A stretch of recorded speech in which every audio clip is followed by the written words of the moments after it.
ஆதி சதுர்வேதங்கள் ஓதும் பரஞ்சோதியே எங்கள் அச்சனார் கோவில் அரசே. நம்புவோர்க்கு உபகாரி என்பதில் இவரன்றியில் நாட்டில் ஓர் தெய்வம் யார்கான். ஆதி சதுர்வேதங்கள் ஓதும் பரஞ்சோதியே எங்கள் அச்சனார் கோவில் அரசே. சுவாமியே சரணமையப்பா.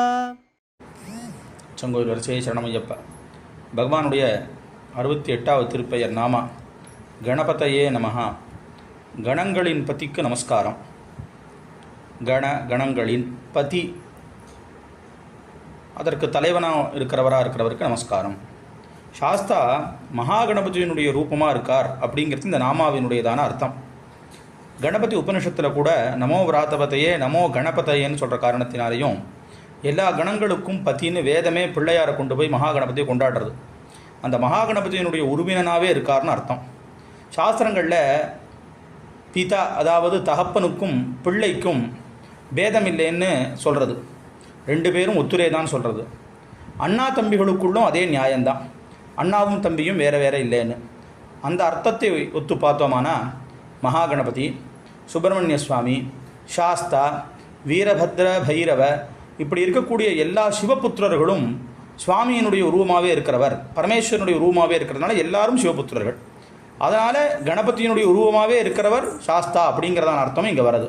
இதெல்லாம் தாண்டி இன்னொரு விசேஷம், சத்தியமாய பொண்ணு 18ஆம் படிக்கு மேலே திவ்ய சன்னிதானத்தில் சபரிமலையில் ஆண்டவனுடைய சன்னதிக்குள்ளே சாஸ்தாவும் பக்கத்தில் மகாகணபதியும் இருக்கிறதா தான் இருக்கிறதுனால கணபதி சமேத பொன்னம்பலவாசன்னு பகவானுக்கு ஒரு நாமா, இது சரணவெளியும் இருக்கிறதா இருக்கிறதுனால மகாகணபதியுடைய உருவமாக இருந்து பக்தர்களுடைய எல்லா விக்னங்களையும் போக்குறவராக இருக்கிறதுனாலையும், விசேஷமாக கன்னிமூல கணபதி பகவானை கணபதியாக அங்கே இருந்து எல்லாருக்கும் யாத்திரைக்கு வழி கொடுத்து அனுகிரகம் பண்ணுற ரூபமாக இருக்கிறதுனாலையும் சாஸ்தாவே கணபதி ரூபன், கணபதியே சாஸ்தா ரூபன் அப்படிங்கிறதான அர்த்தமானது இங்கே இந்த நாமாவின் மூலமாக தெரிய வருது. அதனால் கணங்களுக்கு பத்தியாக இருக்கிறவருக்கு நமஸ்காரம்னு இந்த நாமாவான தெரிவிக்கிறது. அச்சங்கோவில் அரசே சரணமையப்பா.